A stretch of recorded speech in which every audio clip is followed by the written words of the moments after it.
Hey guys, what's going on? It's Eli, back with another review video, and of course, continuing on with the Star Trek Marathon, 2 left. And of course, 2 more in the Kelvin timeline and in the Kelvin trilogy. Now we've come to Star Trek Into Darkness. Now, in Star Trek Into Darkness, because it takes place a couple years after the events of the 2009 Star Trek film, after the events of Nero, and, the second universe being created, with the Enterprise crew on a mission, and, they're saving a planet, where their volcano is about to erupt. That was a pretty cool sequence, and yet they exposed themselves. They exposed the Enterprise to these aliens who have yet to invent the first wheel, Kirk sent back to the Academy, and then later on he would be first officer with Captain Pike of the Enterprise.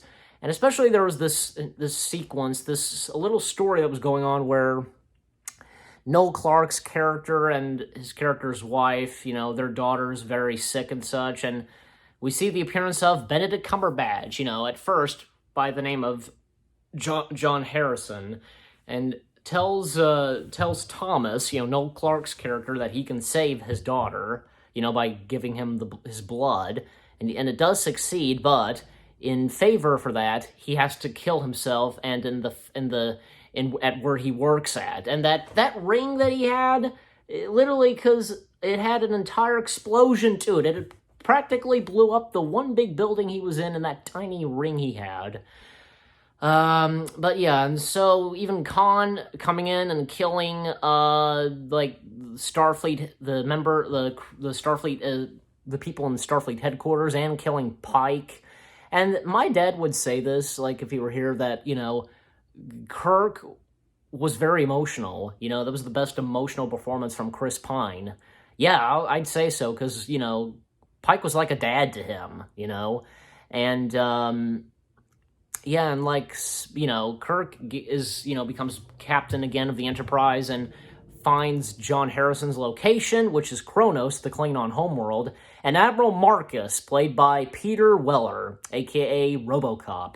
Yeah, so RoboCop's in Star Trek, which that's cool. They are given permission to go to Kronos and track down John Harrison, and in addition to the Enterprise crew, Carol, who we find out is Carol Marcus, Admiral Marcus's daughter.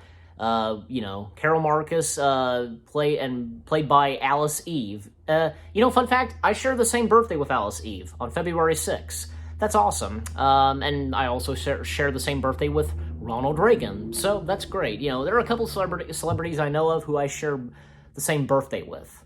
But, anyways, and so, what else?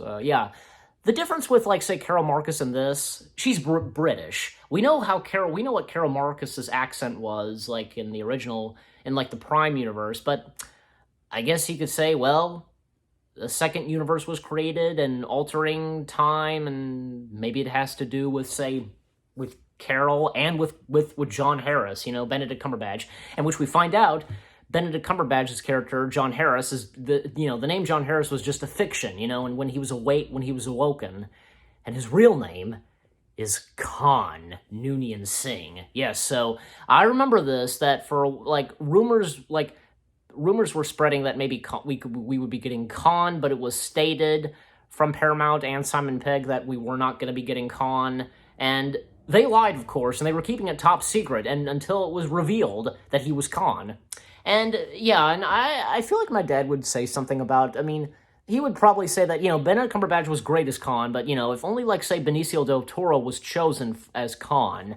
Khan is not British, but, I don't know, but, no, not exactly. Ricardo Montalban is Khan, and, even Benedict Cumberbatch could not top off Ricardo Montalban, and, I don't know, again, probably because, well, timeline changed and a second universe being created, something like that, especially because Khan showing up a bit early and meeting Kirk and the crew. And, when Admiral Marcus arrives in his big starship, asking Kirk to hand over John Harris, and, they at one point, they pretend to obey, Marcus and they go into warp speed, and apparently, they get a reading, Marcus is on their tail and literally opens fire on the Enterprise and causing them to get out of warp speed, which that's insane. And Admiral Marcus, he's a traitor and basically betrayed Starfleet, basically. Just a psycho, basically. And beaming up his daughter, and it makes perfect sense when Carol punches her dad and she says to him, "I'm ashamed to be your daughter." No kidding. And Kirk and Khan, they transfer, they go and they jump into space, space jumping, in spacesuits, to Marcus's ship. And Scotty, who resigned on the Enterprise, and the rank of chief of main engineering was given to Chekhov. Well, Scotty snuck on Admiral Marcus's ship and helped saved the Enterprise crew by shutting off, the Admiral Marcus's weapons, in his starship. What is the name of that starship? I forget, but I don't know. Yeah, and so, Khan and Scotty and Kirk, they make their way to the bridge.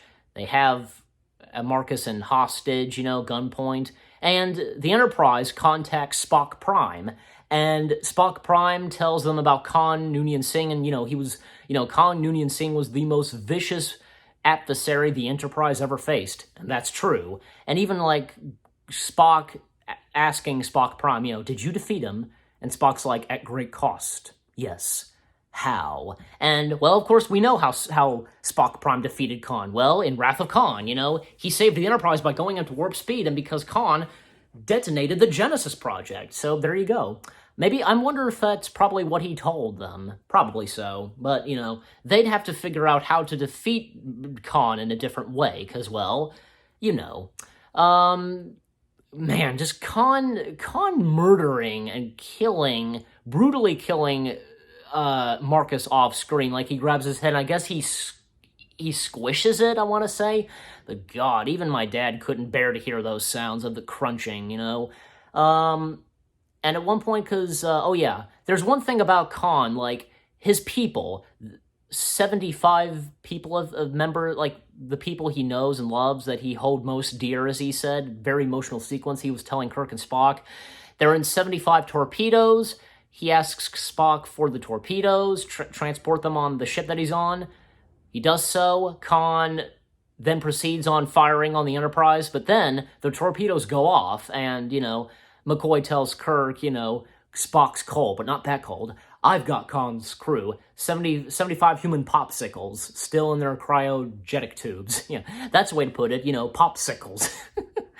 Bones. Karl Urban, he's just great as McCoy. And another thing I forgot to mention, that whole sequence with the Klingons. That was cool, finally seeing the Klingons on screen and in the Kelvin timeline, and with those cool helmets they have, and what they look like without their helmets. Khan surrendering himself on Kronos because of the 75 torpedoes, and he knows that his people are in them, which he reveals later on while he's in his cell.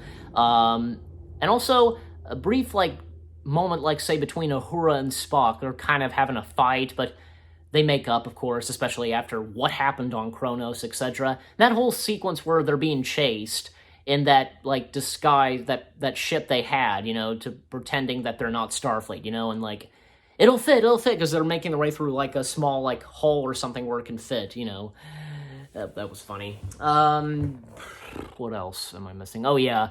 When the torpedoes go off, Marcus's ship, now that Khan is now possessed, it's, it crashes into Earth, but quickly, that sequence where Kirk saves the Enterprise, and basically sacrificing himself to get the power back on the Enterprise and to, without it falling and crashing, he succeeds, but of course he dies. And very similar that, Kirk and Spock's final scene, before he dies, very similar in Wrath of Khan, and Spock shouting, "Khan!" and Admiral Marcus's ship falling down and crashing into the ocean, and crashing through San Francisco. Really cool visual effects, I should say. And Spock going after and chasing Khan, and Khan needs to be brought back alive because he's the only chance of saving Kirk. And thus, Kirk comes back to life. Khan is in a cryogenic tube with the rest of his people. And the epilogue, well, everybody's on the Enterprise, and Carol Marcus now being part of the Enterprise family. I've noticed, I've noticed, how Carol looks at Kirk, has feelings for Kirk, I want to say. Well, I don't see why not. I mean, obviously they did, in the Prime universe, and they had a son, David. But anyway, so Star Trek Into Darkness, it was great. I love it. It's probably in my top 5 favorite Star Trek films. So, how do I rate this? Well, I give it a 10 out of 10. I love Star Trek Into Darkness, and you guys let me know what you think of the film, what you thought of my review. Leave comments as always, and yeah, so that's that, and literally one more Star Trek film to review and for the Star Trek Marathon, and that comes later tonight. Stay tuned for my review of Star Trek Beyond, the third and final film in the Kelvin timeline and the Kelvin trilogy. So again, 10 out of 10 stars for Star Trek Into Darkness. I hope you guys enjoyed my review of Into Darkness. More reviews coming your way. They're going to be awesome. Keep looking forward. And I'll see you guys in the next video/review. And Star Trek, again, the Star Trek Review Marathon is just about done. Take care, peace out, and live long and prosper.